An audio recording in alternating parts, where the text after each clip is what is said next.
Hey guys, what is up? Basically in this video what I'm going to be doing is taking a look at the match card for other champions and just giving you my predictions for the matches. Okay, so let's get into it. First I'll start with the match that got confirmed on SmackDown. Dolph Ziggler taking on Dean Ambrose for the United States Championship. Um, I can't see Dolph Ziggler winning this, to be honest. I think it might be a good idea to give him the US title belt, seeing as he's fallen down a bit since he's um, matches for the World Heavyweight title that he couldn't get, or he couldn't win, I should say.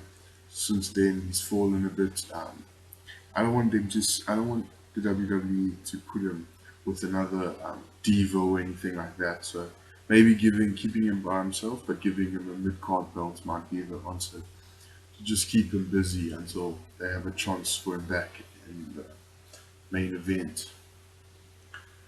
Okay. So yeah, but basically putting this match together 2 days before the actual title match, I can't actually see that. I can't actually see Dolph Ziggler going on to win this match. Also, Dean Ambrose with this whole corporation angle that they're going with, they want to give people in it as much power as possible to them seem as powerful as possible. So taking a belt off the Shield, which is part of the corporation, just doesn't seem like something they would do. Okay. Then we have the tag team champions, Seth Rollins and Roman Reigns versus the winners of the tag team tournament match. To me, I don't think it matters who wins that tag team tournament match. I think it'll be between either the primetime players or the Real Americans.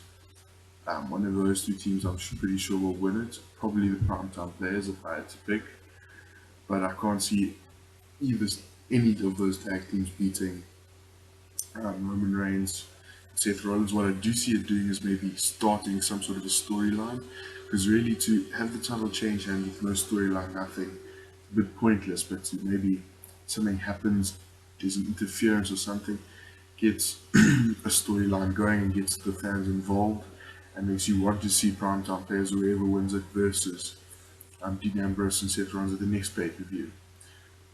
Also, the corporation thing, like I mentioned with Dean Ambrose, I can't see them wanting to take the title off the Shield, any titles off the Shield at the moment. I just think it'd be stupid. Okay, then we have the Divas match, the Fatal Four: AJ Lee, Natalia, Brie Bella, and Naomi. I really hope AJ wins this match. I think it'll be stupid for them to take the title off her. She's definitely the best wrestler in the Divas division at the moment. If she was going to lose it, I'd hope that it would be to Natalia because she's probably the most deserving. But really, there's no need to take the title for. Let those Divas stay on Total Divas and do their thing.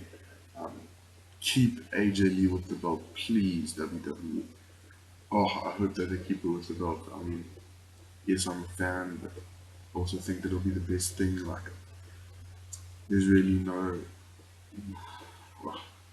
Okay, if they were going to take it off, give it to Natalia. I don't really have much to say about it because I'd be a bit biased, but I do hope that they keep it in AJ Lee. Okay, then we have the World Heavyweight Championship match: Alberto Del Rio versus Rob Van Dam. Here's what I'm thinking: involving Ricardo a lot. Like on SmackDown, Vicky was talking to Ricardo about being in the match. Like, he's a big part of this match, and I think that he's going to end up deciding he's going to screw one of them over, and the other person is going to win. Now, he's either going to screw Del Rio and Rob Van Dam win the World Heavyweight Championship, or he will screw Rob Van Dam and join back with Del Rio. One of those two things. The more likely one, if I had to choose, would probably be that he will screw over Van Dam and rejoin Del Rio, like as his announcer, because it would make more sense with Del Rio being the heel and Rob Van Dam the face. It wouldn't be right if he helped Van Dam win the World Heavyweight title. You would think so. If what I'm thinking does happen and Ricardo does decide he wins it by what he does, I think it will be him screwing over Rob Van Dam. I'd like Rob Van Dam to be champion, but that's just what I think is going to happen. And then we have the CM Punk vs Curtis Axel and Paul Heyman elimination handicap match. Well, basically, they're guaranteeing, everyone's guaranteeing that you buy this pay per view, you're going to see Paul Heyman get a beating by CM Punk. And they're guaranteeing it so much that I almost get the feeling that something's going to happen.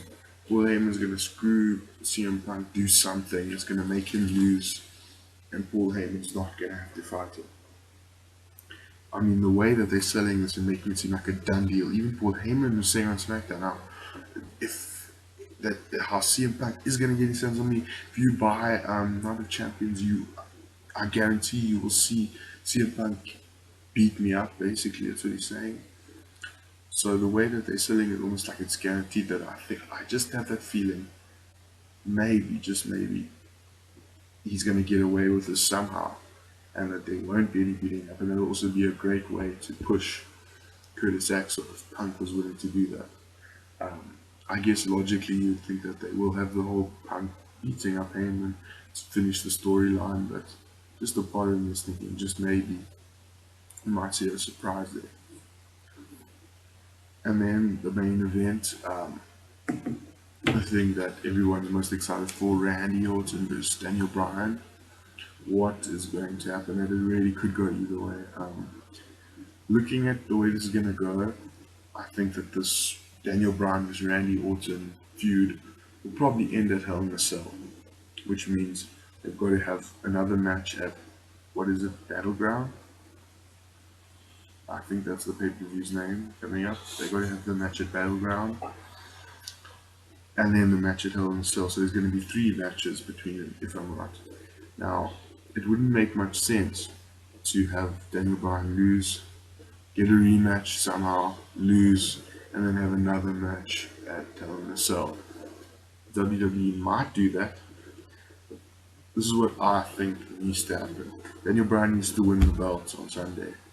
He needs to win it, prove that he's better, like something's going to happen and he'll just win it fair and square, and there won't be any screw job or anything. And from that point, the corporation coming on Raw next week starts screwing over Daniel Bryan. Maybe make him lose the belt before the pay-per-view even.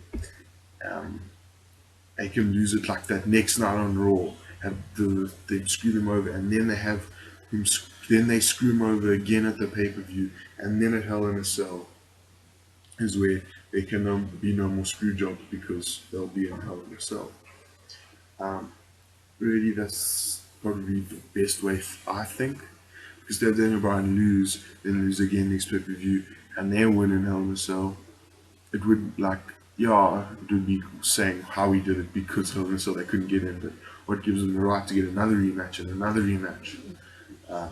It just wouldn't make sense. So yeah, that's basically my predictions for the card of Night of Champions. Let me know yours in the comments below, and leave a like if you enjoyed this. Thanks. Cheers.